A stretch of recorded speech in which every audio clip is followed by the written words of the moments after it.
Hi, this is Brad with Copper Creek Cuts, a lawn care company in Northeast Florida. What is that lighting doing? Oh gosh, I hope this doesn't show up in the video. There's like flickering going on. It's probably these LED bay lights. I am here at, where do you think? Where do you think I could be? Editor, could we get a tighten up on a clue for the folks watching at home? We're at TORO. This is actually September the 20th, but I am gagged until October 4th to release this. TORO is coming out with a ton of new stuff this year. We're probably gonna be able to take better looks at everything at GIA. There's about 20 or 30 influencers and what do you call them, journalists and media. If you didn't know, there's a large print industry around mowing and landscape management, probably for the folks who are running the bigger companies more than somebody like me. But we're getting to see all these new products. And the one that I'm most interested in, this little doodad right here, I can't ride. It's still got some software updates. Software updates, Brad? Well, is it a computer? Well, now you're starting to think. So this is the Revolution, which is an electric Z-Master mower. Take a look at this. So as we're looking from this side, it's got the big tires that you like to see on these Toros. Here you can see one of the spindles. We've got our chute discharge. It's pretty much the same. The frame's going to be pretty much similar, apart from where they have to carve out for special electronics. One of the things that they've got is this nice I-beam frame that just looks super beefy, especially when you compare it to just, you know, the regular square tubing that you're used to. I don't know necessarily if it is more or less stable, but it's really nice. They've got the tow hooks up here in the front, which is good for me. You know, I'm always getting stuck in ditches. This is the actual fuel cell. Now, if you're looking at this and saying, well, that doesn't necessarily look very easy to take out or put in like the Gravely batteries, you actually don't. These, you can physically remove these batteries, but they're permanently mounted around the back here. So there's no, you know, lever or lift or anything like that. Underneath here are those batteries that are installed, and you charge them by plugging in under here. Now, I'm not entirely sure why there's two. I'm assuming perhaps there's two batteries in there so you can charge both of them at the same time. I don't know if that means you can add batteries to this or, you know, what. There's still a lot of questions. I think they said this was getting some software updates at this point in time. Maybe by the time this video is uploading, I'll have some more information. But Revolution, they also have a stand-on that's under this same Revolution platform. On the left back, we have what looks like a disconnect. So right now it's set to off because I just turned it off. But if we turn it this way, now it's on.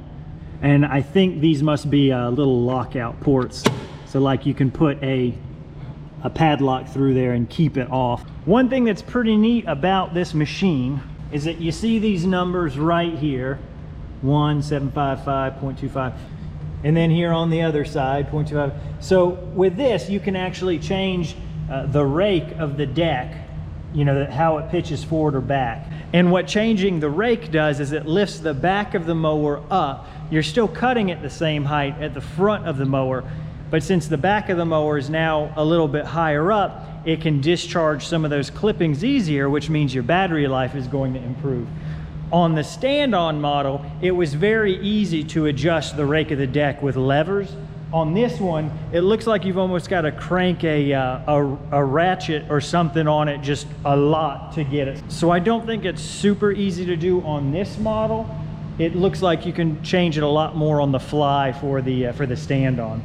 All right, so I don't know if I'm supposed to be doing this or not, but I found a tool chest.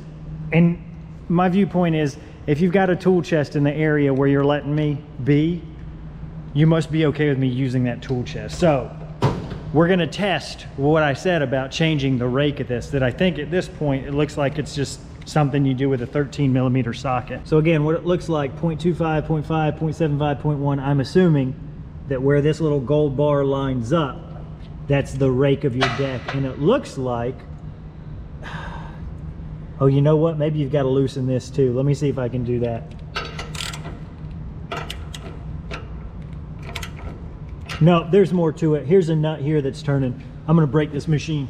They're gonna come in and not wonder why the prototype is working right. It's because I messed it up. Also, TORO crescent wrenches. You kidding me? It's like, they're just trolling me at this point. This isn't even a crescent wrench. This isn't a crescent wrench. This isn't a crescent wrench. Okay, I'll be honest, I don't know what this is. It could be a crescent wrench. All right, so we got video proof of me putting everything back, so when they ask if I did, well, actually, I guess I've got video proof that yes, I did indeed. All right, so I'm up underneath the deck with you.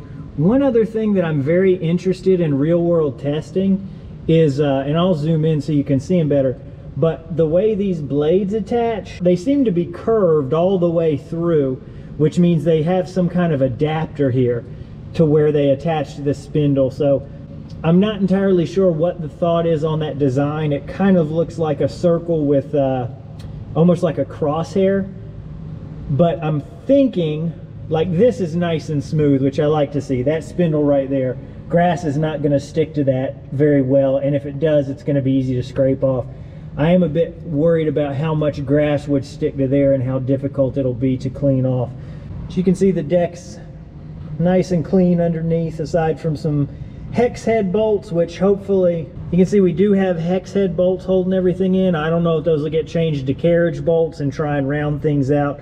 Again, I'm thinking this is still more of a prototype than a final production, so these things will probably be fixed and refined over time. When we look at our spindles, which I guess are technically motors, right? The spindle's the part underneath. So you've got some big, beefy wiring here. Keep having to break out the cell phone flashlight because I'm not sure how much light we're getting, but big wiring. You can see it runs through there. You can also see the bottom of our lithium-ion batteries there. And when we come up to the front, it looks pretty much like a normal mower. We've got our foot lever for our deck height, and this is what locks your deck height. We do have a nice PTO switch rather than what you may be used to. I actually test drove a different machine that had this, and I thought it was lights. So I turned the machine on and then pushed this, and the blades kicked on, and that gave me a good fright. Our key ignition, here's our lights, and then we're also going to have our Horizon technology pad, which will probably give you all your readouts and specifications and a couple of buttons you can press to interact with that display. We've got our nice suspension seat, which is a big step up from, I think the TORO My Ride that I use has some suspension, but this seat is very nice. I just tried that out on a different mower outside, and man, is it ever comfortable. On the other side, you've got your USB charging, what looks to be a cell phone holder, some other holder, cup holder. Of course, you have your ROP system, so if you're mowing near pond banks or things like that, you can be safe while you're doing that. Another really neat thing, so you know there's a lot of computers in this, so well, how am I going to troubleshoot it? How am I going to diagnose it? How am I going to do software updates? They've actually got a plug that you just hook into. Behind the right of the seat here, we pull that off, we have our little computer port. Now I have no kind of clue what port that is, if that's standard or proprietary. Folks who know more than I do can take a look and tell me, but you just put it back on and that covers it up. Take a look at that serial number, ENG1, you gotta love that.